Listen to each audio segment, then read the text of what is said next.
Hello दोस्तों, कैसे हैं आप सब। I hope you all are doing really well. I welcome you to another video of most important questions for CA inter advanced accounting. Sir, आज के इस video में हम कौन से टॉपिक को पिकअप करने वाले हैं? सर, आज हम AS10 के टॉपिक को पिक करेंगे और उसके इंपॉर्टेंट क्वेश्चंस को आज हम लोग क्लास में सॉल्व करेंगे। ये वो क्वेश्चंस हैं बेटा जो आपके एक्सपेक्टेड हैं, मतलब ये एक्सपेक्टेशन है इस तरीके का क्वेश्चन आपको एग्जाम में देखने को मिल सकता है।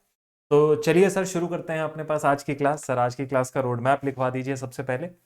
बेटा, टॉपिक का नाम आप लोगों को बता ही दिया है, AS10 है। डालेंगे आज की डेट, लिखेंगे पेज नंबर, लिखेंगे आज की क्लास का रोड मैप। सर, आज हम कौन कौन से क्वेश्चंस करने वाले हैं बेटा? एक हम लोग अपने पास करेंगे प्रैक्टिकल क्वेश्चन नंबर 13 और एक हम लोग अपने पास करेंगे प्रैक्टिकल क्वेश्चन नंबर 15। AS10, एक छोटी सी बात और भी सुन लीजिएगा बेटा साथ ही साथ। AS10 एक बहुत ही सिंपल टॉपिक है। ये एक ऐसा टॉपिक है मेरे बेटे जो आपको ऐसा देखने को लगेगा बहुत लेंदी है। अरे भाई साहब, AS10 के तो सर नोट्स ही बहुत लेंदी हैं, तो टॉपिक बहुत बड़ा है। लेकिन जो टॉपिक की कॉम्प्लेक्सिटी लेवल है ना, वो बहुत हाई नहीं है। अगर आप उनके क्वेश्चंस को पिक करेंगे AS10 के थ्योरी से ज़्यादा, मैं आपको एक और ट्रिक देता हूँ। जब आप AS10 पढ़ रहे हो, आप AS10 के क्वेश्चंस पे ज़्यादा फोकस करिए रादर देन थ्योरी पार्ट। क्यों? क्योंकि AS10 एक प्रैक्टिकल टॉपिक की तरह है और यहाँ से ज़्यादातर चांसेस हैं कि प्रैक्टिकल क्वेश्चन आपको देखने को मिलेगा।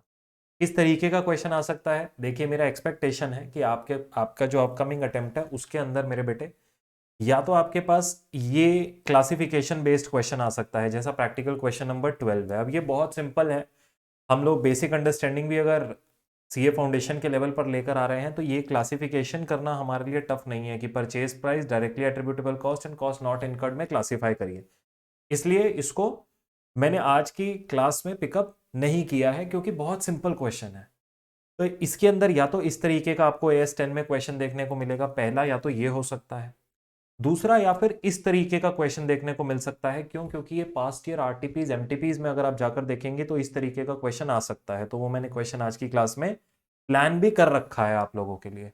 तो आइए पहले क्वेश्चन नंबर 13 को हम लोग सॉल्व करते हैं। और तीसरा टाइप ऑब्वियसली क्वेश्चन नंबर 15 है जो मैं आप लोगों को करवा रहा हूं, जहां पर रीवैल्यूएशन के जो सरप्लस है उसके रिवर्सल को लेकर बात आती है। दैट्स ऑल राइट, एक एक कर कर आगे बढ़ेंगे। बहुत अच्छे क्वेश्चन हैं ये तीनों ही। सो 13th एंड 15th आज की क्लास में कर रहे हैं। 12th बहुत सिंपल है, आप एक बार घर पे ट्राई कीजिएगा, आराम से हो जाएगा। अगर आपको बेसिक नॉलेज भी है सीए फाउंडेशन में से तो भी हो जाएगा। चलिए, सो AS13 क्या बोलता है बेटा, सॉरी, AS10 क्या बोलता है उसमें? क्वेश्चन नंबर 13 कहता है ABC limited is installing a new plant at its production facility, it has incurred these cost. ये सारे कॉस्ट उसने इनकर करे हैं। ठीक हो गया sir. Please advise ABC limited on the cost that can be capitalised in accordance with AS10 revise. भाई, AS10 revise property plant equipment के हिसाब से कौन कौन सी कॉस्ट को कैपिटलाइज किया जा सकता है, अलाउड कौन कौन सी कॉस्ट है कैपिटलाइज करने के लिए। बहुत सिंपल है, आइए इसको रीड करते हैं अपने पास। सर, कॉस्ट ऑफ प्लांट है, ये तो एक्विजिशन कॉस्ट का पार्ट हो गया, ये तो जाएगा ही जाएगा। Cost as per supplier invoice plus taxes. Initial delivery and handling cost, अब ये सारे उसके पास क्या हो जाते हैं, साथ साथ जो आपके पास डिलीवरी कॉस्ट है, मतलब जो डायरेक्टली एट्रीब्यूटेबल खर्चे अब आपने करे हैं उसको उसकी वर्केबल कंडीशन में लाने के लिए। कॉस्ट ऑफ साइट प्रिपरेशन, ये भी इंक्लूड होगा। Consultant used for advice on acquisition of plant, ये भी इंक्लूड होगा। Interest charges that are paid to the supplier for deferred credit period. Deferred credit period मतलब नॉर्मल क्रेडिट पीरियड से ज्यादा credit आपको चाहिए था तो आपने सप्लायर को कोई इंटरेस्ट चार्जेस पे करे हैं। अब ये फाइनेंस कॉस्ट का पार्ट होता है, ये आपके पास आपके एसेट कॉस्ट का पार्ट नहीं है। वहां पर आपने क्या किया है, सप्लायर को कहा है, सप्लायर नॉर्मली आपको 2 महीने का क्रेडिट पीरियड देता, आपने सप्लायर को बोला जी नहीं सर, मेरे को तो 5 महीने का चाहिए क्रेडिट पीरियड। तो सप्लायर ने कहा नो प्रॉब्लम, 2 महीने का तो आपको कॉस्ट फ्री ऑफ कॉस्ट हम क्रेडिट पीरियड देंगे, लेकिन बाकी जो 3 महीने हैं उस पर आपको इंटरेस्ट देना पड़ेगा कुछ, जितना भी आउटस्टैंडिंग है। लेट्स सपोज 10 लाख की मशीन थी तो 10% ब्याज देना पड़ेगा उन 3 महीनों के लिए। तो ये जो आप एक्स्ट्रा इंटरेस्ट पे कर रहे हैं for a deferred credit period, ज्यादा क्रेडिट पीरियड के लिए, वो कभी भी एसेट कॉस्ट का पार्ट नहीं बनता है। ठीक हो गई जी बात, तो ये नहीं आएगा। ये स्पेसिफिकली एक्सक्लूडेड आइटम्स हैं। AS10 में हम इनकी डिटेल पढ़ते हैं, इनका बैकग्राउंड समझते हैं, इनसे रिलेटेड नॉलेज लेते हैं। Estimated dismantling cost to be incurred after 7 years, decommissioning की जो भी कॉस्ट होती है वो भी सारी इंक्लूड होती है। Operating losses before commercial production. अब कमर्शियल प्रोडक्शन में जाने से पहले कुछ ऑपरेटिंग लॉसेस मुझे हुए हैं, ये एसेट कॉस्ट का पार्ट बिल्कुल नहीं बनता, ये आपके ऑपरेशंस की कॉस्ट है। भाई एसेट को तुमने जब चालू करना था अभी कमर्शियल प्रोडक्शन से पहले, उसको चालू करने से पहले कुछ आपके ऑपरेटिंग लॉसेस हो रहे हैं। When you go to a full scale production, उससे पहले आपने कुछ काम किया है जिसमें आपको कुछ लॉस हुआ है, वो आपके एसेट कॉस्ट का पार्ट कभी नहीं बनता। So please advise ABC on the cost that can be capitalised in accordance with as 10 revised. अब यहाँ पर सर जी क्या है, इंस्टीट्यूट का आप सजेस्टेड देखेंगे, इंस्टीट्यूट का सजेस्टेड बिल्कुल स्ट्रेट फॉरवर्ड है, इसका जो आपके मॉड्यूल में गिवन है, जहां पे उन्होंने प्लस प्लस प्लस प्लस करके दिखा दिया है।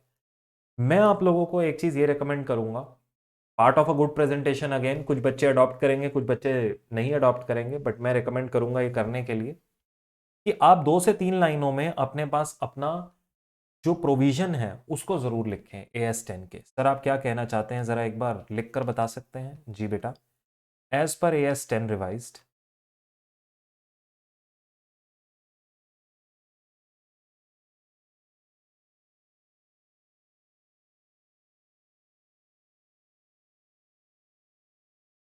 As per AS 10 revised, property plant and equipment, as per AS 10 revised, property plant and equipment,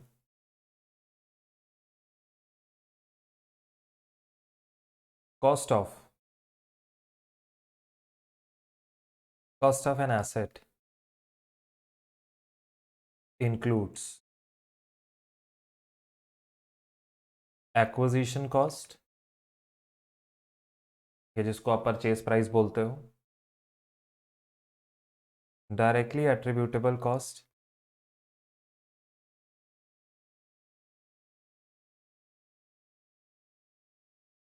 incurred to bring an asset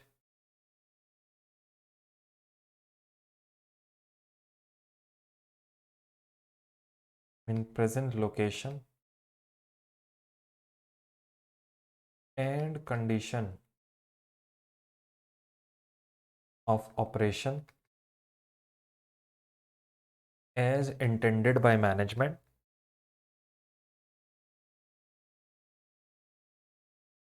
as intended by management and decommissioning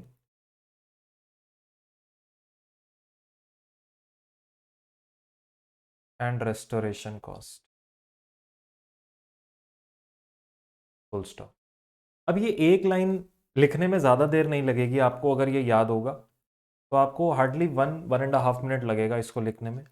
उसके बाद बस आपने लिखना है इन द प्रेजेंट सिनेरियो। अब ये आपका थोड़ा सा मेरे ओपिनियन में मैं आपको बताऊंगा बेटा, यहाँ पे अगर ऐसा पेपर मेरे को मिलता है चेक करने के लिए जिसमें एक लाइन का प्रोविजन है, एएस का नंबर है, एएस का नाम है और उसके बाद सोल्यूशन है, मेरा थोड़ा सा ऐसा झुकाव होगा कि यार बच्चे ने बहुत अमेजिंग प्रेजेंटेशन दिया है, इसको फुल बटा फुल मिलने चाहिए इस 5 नंबर के क्वेश्चन में। मैं आपको ओवर लिखने के लिए बिल्कुल भी नहीं कह रहा, ऐसा ना सोचिएगा सर आपने तो कह दिया है एक्स्ट्रा काम करने के लिए, पेपर में टाइम बहुत कम होता है, मैं भी जानता हूँ बेटा, I have gone through the same process, but 1 minute लगा दें अगर हम इसमें, 5 नंबर का आएगा ये, 8 मिनट है आपके पास सॉल्व करने के लिए, 1 मिनट आप इजीली एलोकेट कर सकते हैं। मैं बहुत ज़्यादा लिखने के लिए फिर कह रहा हूँ, आपको नहीं कह रहा। आई ऑल्सो नो पेपर का लेंथ बहुत ज़्यादा होगा।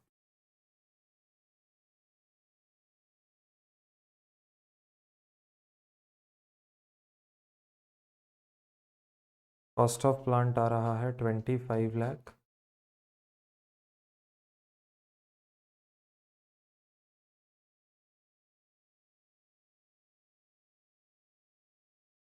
Initial delivery and handling cost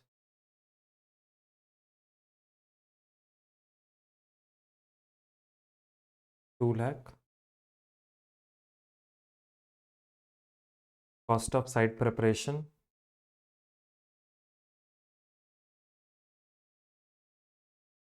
अब तो बस इनको प्रॉपरली अपन ने ऐड कर करके दिखाना है।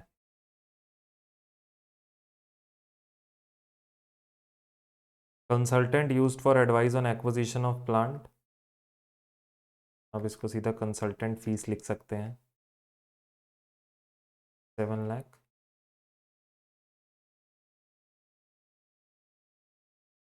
और estimated dismantling cost,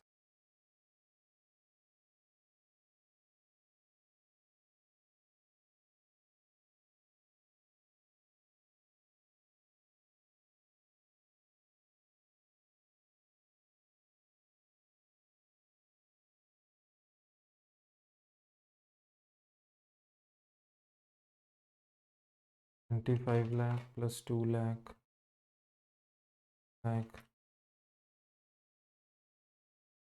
3 lakh, which is 43 lakh total. इसमें आपका ऑपरेटिंग लॉसेस और इंटरेस्ट चार्ज दोनों नहीं आता। इससे रिलेटेड हम एक लास्ट में एक नोट देंगे एग्जामिनर को।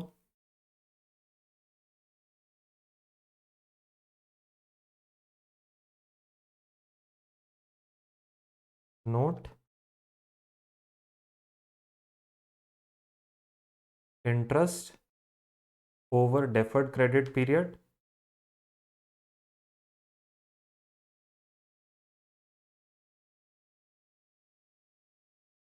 of rupees 2 lakh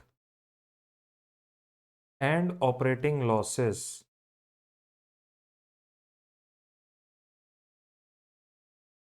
before commercial production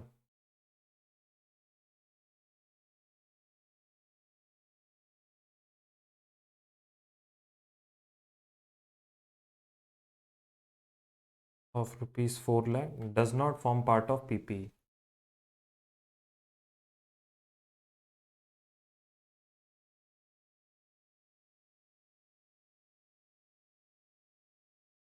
Does not form part of cost of PP, full stop। अब देखो, ये छोटी छोटी सी बातें होती हैं, हम प्रेजेंटेशन में स्किप करते हैं, हम लोग नहीं ध्यान देते इन चीज़ों पे कि सर एग्जामिनर ने आपको 7 पॉइंटर्स दिए थे डील करने के लिए। मैक्सिमम स्टूडेंट्स क्या करते हैं, 5 पॉइंटर्स के साथ डील करके आ जाते हैं, एग्जामिनर 3 नंबर दे देता है। एग्जामिनर कहता है यार मैंने 2 और आपको पॉइंटर्स दिए थे, आपने उनका मेंशन भी नहीं किया। अगर आपने उनको इंक्लूड नहीं किया है तो आप उसको कहीं तो बताएंगे कि यार ये this things does not form part of PP. आप इसमें एक और चीज अच्छी कर सकते हैं, एज पर AS10 रिवाइज्ड,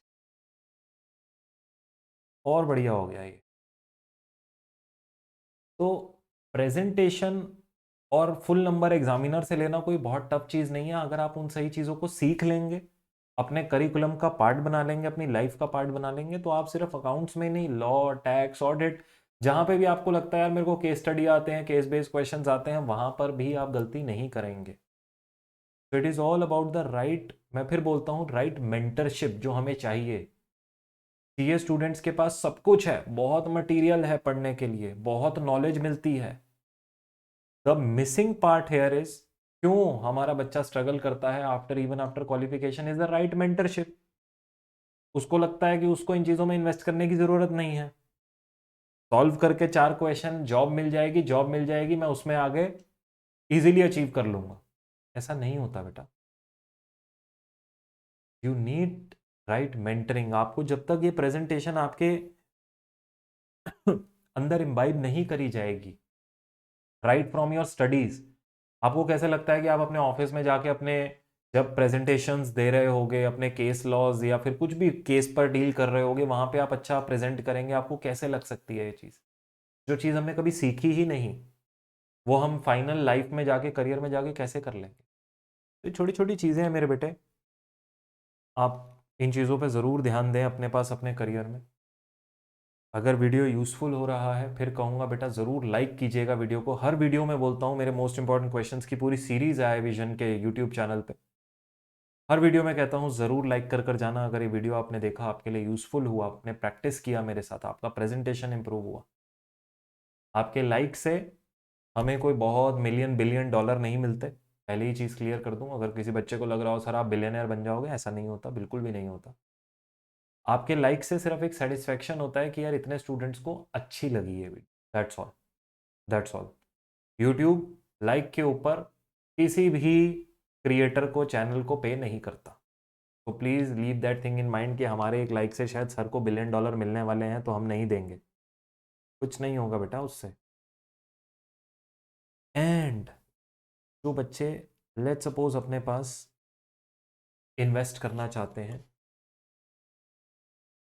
अपनी प्रेजेंटेशन, अपने इम्प्रूवमेंट के लिए, वो मेरे साथ full PYQs, past year exam questions, revision test papers, mock test papers, ICI module class में बैठ के सॉल्व कर सकते हैं अगर आप चाहें। लिंक इस वीडियो के डिस्क्रिप्शन में है। हमारे full course, regular batch, fast track batch, जिनके अंदर हम लोग क्लासेस में बैठ के क्वेश्चंस को एनालाइज करते हैं, उसको रियल वर्ल्ड से कनेक्ट करते हैं, फिर उनकी प्रेजेंटेशन सीखते हैं। बहुत सारी चीज़ें रहती हैं बेटा हमारे बैचेस के अंदर जो हम शायद यूट्यूब पर कभी पूरा खुल कर डिस्कस भी नहीं कर पाते। तो once you will experience it or maybe refer it to some of your friends, once they will experience it, they will let you know कि यार कितना डिफरेंट है iVision पे लर्निंग का तरीका। इट्स नॉट समथिंग कि आपने बस एनरोल कर रखा और क्लास चल रही है। It is not that. आप हमारे बच्चों से कोई बात कर कर देखें, आपको पता लगेगा कि सर स्टूडेंट्स में एक रिदम है, एक प्रेजेंटेशन है, एक अचीवमेंट के लिए एक भूख है और वो जगाई जाती है, वो सब चीज़ें बनाई जाती हैं, वो अपने आप नहीं होता। वो चीज़ों में आप लोग भी इन्वेस्ट करिए। चलिए, Skanda limited acquired a machinery for 2 crore 50 lakh 5 years ago. Good question. Depreciation was charged at 10% per annum on SLM basis, useful life being 10 years. भाई बड़ा अमेजिंग लाइन है ये, यहाँ से बड़ी अमेजिंग एनालिसिस निकलेगी। देखते हैं सर क्या निकलता है। डेप्रीसिएशन SLM पे है, 10% पे है, यूजफुल लाइफ 10 ईयर्स है। ठीक है, उन्होंने एक्विजिशन किया था 2.5 करोड़ का 5 साल पहले। चलो, at the beginning of year 3 the machinery was revalued to 3 crores with the surplus of revaluation being credited to revaluation reserve. Obviously depreciation was provided on revalued amount over the balance useful life of 8 years. depreciation लग रहा था जो हमारा revalued amount है। The machinery was sold in current year for 1 crore 12 lakh 50,000 rupees. अब sir सवाल उठता है what is current year? ये क्लियर नहीं है। Give the accounting treatment for above in the company's accounts. What will be the accounting treatment if company fetched only 42,50,000 now? तो दो cases दिए हैं, सेल प्राइस अलग अलग देके, उससे कोई फर्क नहीं पड़ता। क्वेश्चन का जो मेन मुद्दा है वो ये है कि क्वेश्चन में करंट ईयर कैसे फाइंड आउट होगा जी। सोचकर बताएंगे आप लोग, अपने पास सोचेंगे इस बारे में। सर क्वेश्चन का एनालिसिस करिए, आइए मेरे साथ। मशीन एक्वायर हुई थी 2.5 करोड़ रुपए की 5 साल पहले। मशीन की लाइफ थी 10 साल। इस बात का मतलब क्या है? अगर मशीन की लाइफ है 10 साल, ये मैंने बना दिया 1 2 3 4 5 6 7 8 9 और ये रहा 10।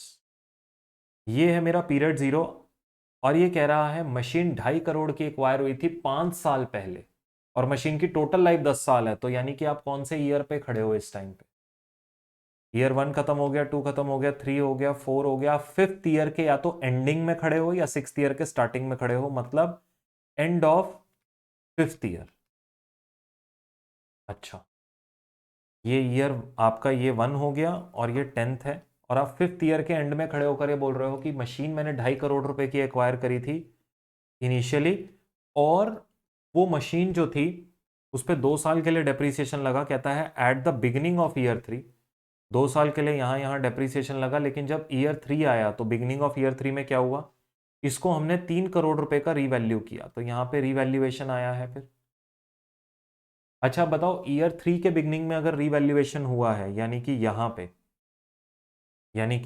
यहाँ पे तो उसके बाद अब और कितना टाइम निकल गया है जब तुम इस मशीन की सेल की बात करने आ रहे हो? उसने कहा था machine was acquired 5 years ago, 3rd year के बिगनिंग में वो रीवैल्यू हुई है।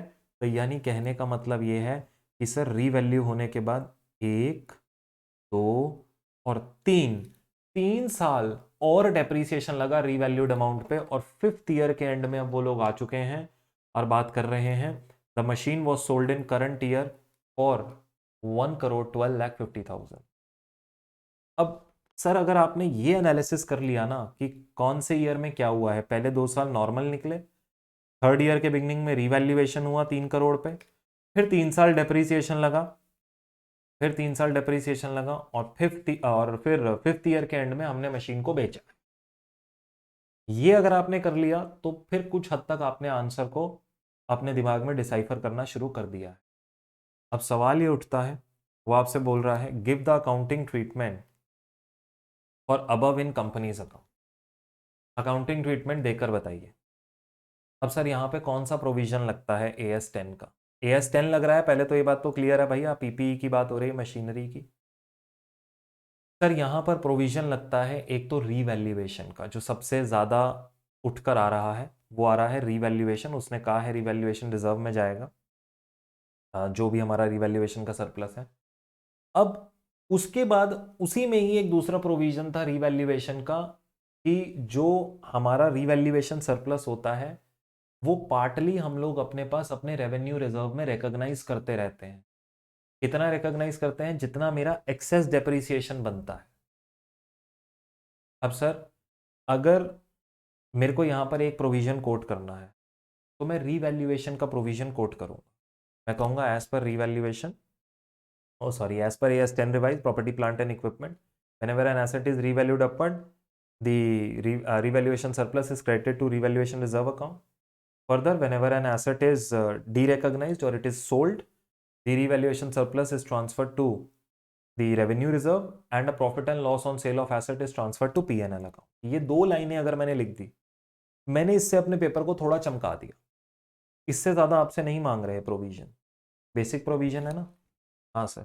अब यार ये प्रेजेंटेशन है, अब कुछ स्टूडेंट्स कहेंगे सर ये अननेसेसरी है, कुछ स्टूडेंट्स कहेंगे नहीं सर ये करने से, जो पास्ट के स्टूडेंट्स जिन्होंने पेपर दिया है वो आकर आपको बोलेंगे कि नहीं सर सही कह रहे हैं, करने से एक्चुअली में एग्जामिनर ज़्यादा स्कोर देता है, थोड़ा हमारा प्रेजेंटेशन अच्छा दिखता है, लेकिन करना एक बैलेंस्ड मैनर में। ऐसा नहीं कि तुमने पूरा AS10 छाप दिया वहां पे, नहीं वो नहीं कह रहा हूं मैं। तो बच्चे भी बह जाते हैं, सर ने कहा था प्रोविजन लिखने को तो मैं प्रोविजन ही लिखाया हूँ सारा का सारा फिर, और सर मेरे को तो नंबर ही नहीं मिले। अरे नालायक, अगर तुम सॉल्व करके नहीं दिखाओगे क्वेश्चन को तो नंबर कहाँ से मिल जाएंगे? प्रोविजन तो एक पार्ट है ओवरऑल सोल्यूशन का। As per AS10 revise property plant and equipment, whenever an asset is revalued upward,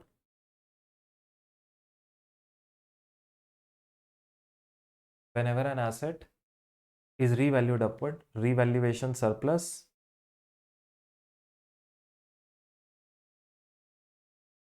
is credited to revaluation reserve account,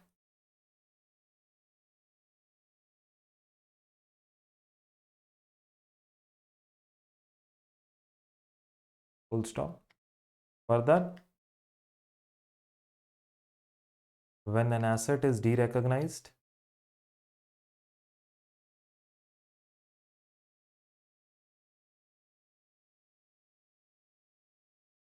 partially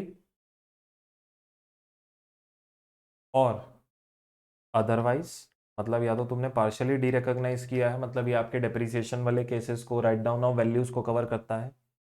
whenever further when an asset is derecognized comma partially or otherwise the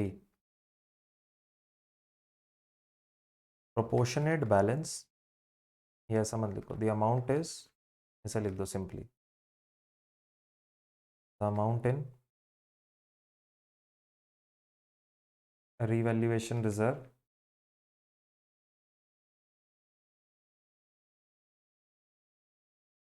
is transferred to revenue reserve, P&L account मत लिख देना यहाँ पे, revenue reserve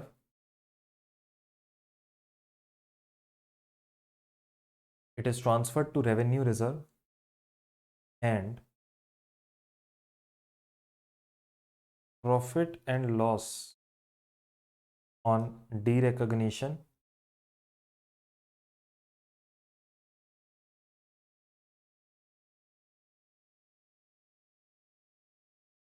of asset is transferred to P&L account. या statement of profit and loss, ऐसे P&L account भी लिखोगे तो सही है, गलत नहीं कर सकते। AS are not specific to companies, सभी के लिए, तो P&L अकाउंट भी चलेगा। ठीक है। अब इन द प्रेजेंट सिनेरियो, अब देखो सोल्यूशन करके दिखाते हैं।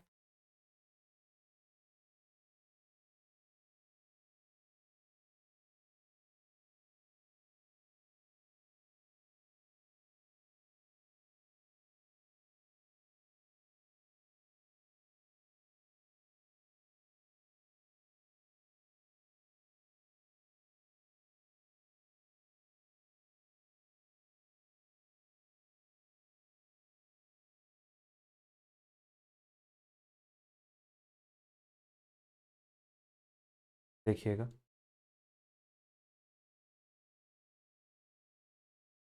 कॉस्ट ऑफ एसेट क्या खरीदा था, machinery.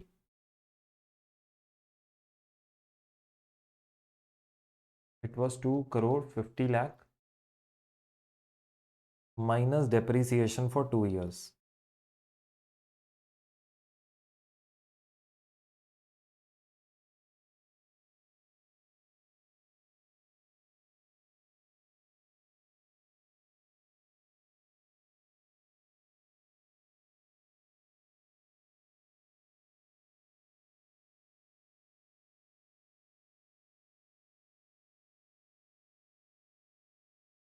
which is 50,00,000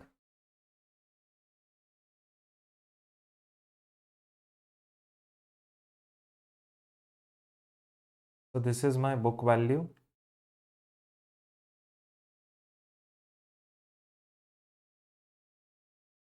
at beginning of year 3। this is my book value at beginning of year 3। अब वो कह रहा है कि भाई तुम्हारा यहाँ पे रीवैल्यूएशन कितने पे हो रहा है, 3 करोड़ पे, तो मेरा रीवैल्यूएशन सरप्लस कितना जनरेट हुआ,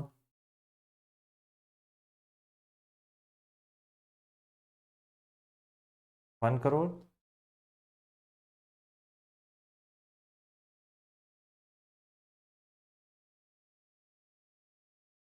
तभी मेरा वैल्यूएशन 3 करोड़ पे पहुंचा है यहाँ पे।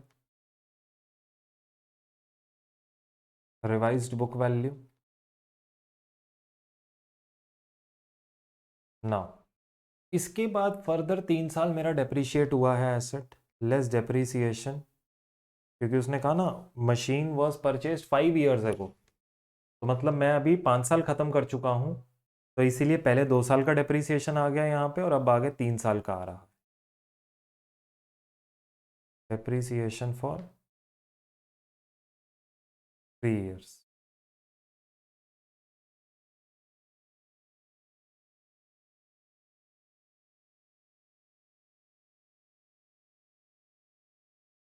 This divided by 8 years into 3 years।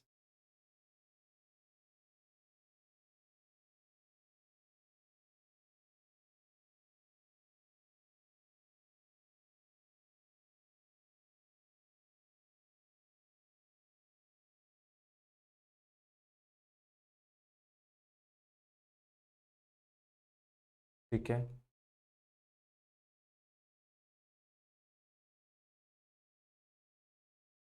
So book value कितनी है of machine at end of year 5,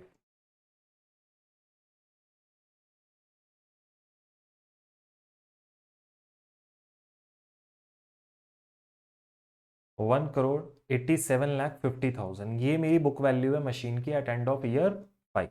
simple हो गया एकदम। जी हाँ सर जी। अब इसके बाद वो कह रहा है कि मैंने ये मशीन अपने पास बेची है कितने की, 1,12,50,000 की, तो वो आपसे पूछता है कि भैया इसमें अकाउंटिंग ट्रीटमेंट क्या होने वाला है। तो यहाँ पर आप लिखेंगे scenario number 1,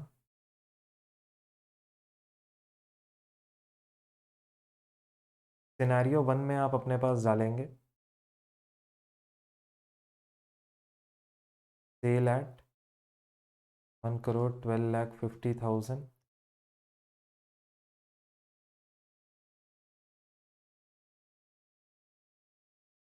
loss on cell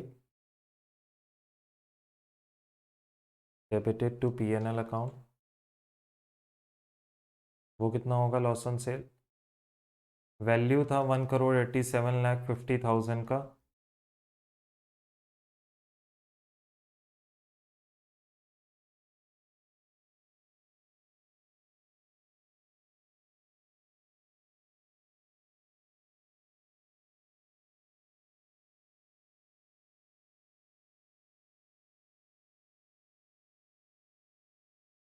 तो ये हमारे पास आ रहा है 75 लाख रुपीस का नुकसान।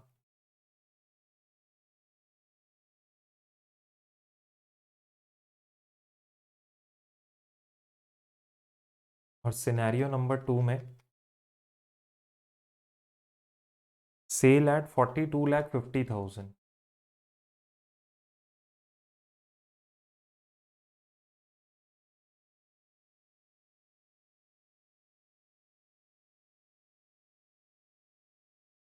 Loss on sale debited to PNL account, वो कितना होगा?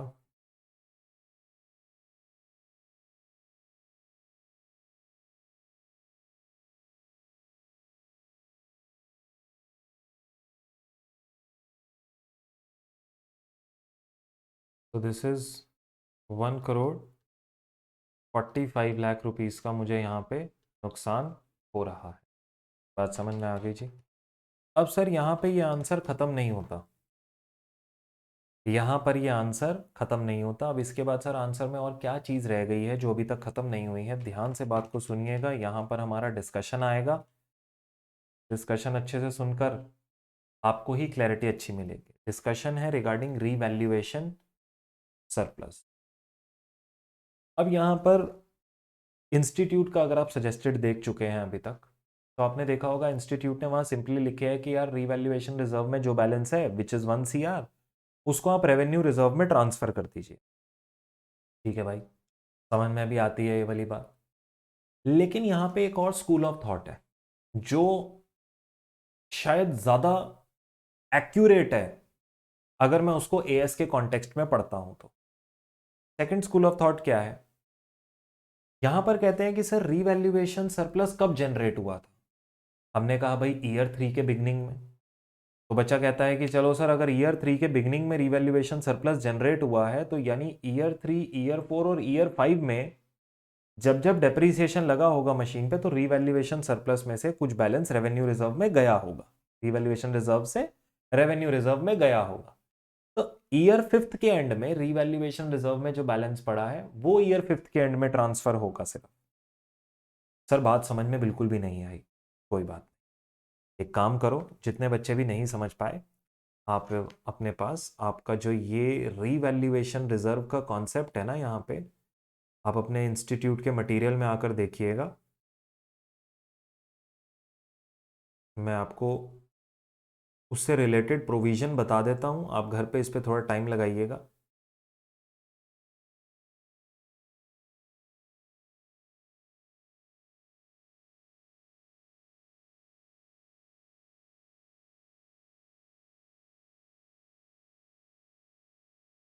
ये रहा पेज 5.46 पे आपके पास ट्रीटमेंट ऑफ रीवैल्यूएशन सरप्लस की बात करता है, जहां वो कहता है revaluation surplus a may be transfer to revenue reserve when the asset is derecognised, when the whole surplus is transferred, जब एसेट रिटायर होता है या सेल हो जाता है, डिस्पोजल होता है उसका। सम ऑफ द सरप्लस में be transferred as the asset is used in an enterprise, जैसे जैसे एसेट यूज होता है एंटरप्राइज में तो कितना सरप्लस हम ट्रांसफर करते हैं? Depreciation on revalued amount minus depreciation on the original amount, मतलब जितना एक्सेस डेप्रीसिएशन बन रहा है बिकॉज ऑफ, है ना, एक्सेस डेप्रीसिएशन बन रहा है बिकॉज ऑफ दिस रीवैल्यूएशन, उतना उतना बैलेंस हम क्या करते हैं? रीवैल्यूएशन रिजर्व से रेवेन्यू रिजर्व में ट्रांसफर करते रहते हैं। So the logical way of solving this answer is, जिसके ऊपर हमने अपने रेगुलर बैच में भी डिटेल डिस्कशन किया हुआ है पूरे बैकग्राउंड देते हुए। सो ट्रीटमेंट ऑफ, यहां पर आप अपने पास हेडर दीजिए, ट्रीटमेंट ऑफ रीवैल्यूएशन रिजर्व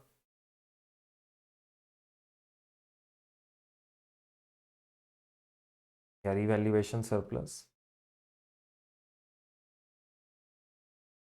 तो रीवैल्यूएशन सरप्लस कितना था आपका?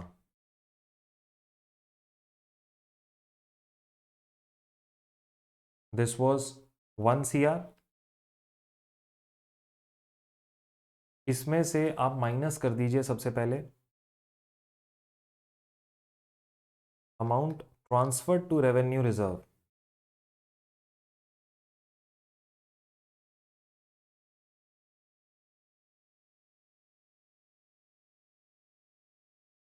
फ्रॉम ईयर 3 to 5, 3 4 5 3 साल में। तो डेप्रीसिएशन आपका रिवाइज्ड डेप्रीसिएशन कितना था? That was 37,50,000। सर कैसे आया सर, कैसे आया सर? बेटा बहुत सिंपल है। 3 करोड़ डिवाइडेड बाय आपकी जो यूजफुल लाइफ थी 3 CR, तो 1 साल का डेप्रीसिएशन कितना बना? 37,50,000। और पहले डेप्रीसिएशन कितना था? Which was, this is the new depreciation या रिवाइज्ड डेप्रीसिएशन लिख सकते हो इसको आप। माइनस ओल्ड डेप्रीसिएशन कितना था आपका पहले? सर 2 करोड़ 50 लाख का मशीन था, उस पर अगर चलते रहते तो 25 लाख का डेप होता। So that means, my dear students, 12,50,000. That means 12,50,000 का मेरे पास यहां पर क्या है? एक्सेस डेप्रीसिएशन है जो यहां पर लगा हुआ है year on year. So year 3, year 4, year 5 में मेरे पास कितना एक्सेस डेप्रीसिएशन हो गया? इनटू अगर मैं 3 कर देता हूं तो this is 12,50,000 into 3, this is 37,50,000 मेरे पास मैं ऑलरेडी ट्रांसफर कर चुका हूं मेरे प्यारे प्यारे बच्चों। कहां पे? रेवेन्यू रिजर्व में। सो मेरे पास रिमेनिंग बैलेंस कितना बचा हुआ है? Balance in revaluation reserve, balance in revaluation reserve at end of year 5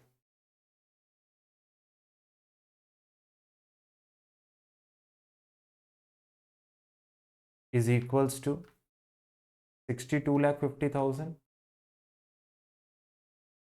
और इसका क्या होगा? सिंस एसेट इज, या एसेट की जगह मशीनरी लिख लो, machinery is sold,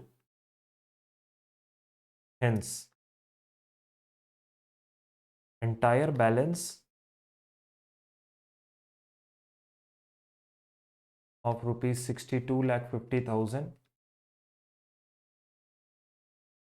would be transferred to revenue reserve। ठीक है मेरे बच्चे।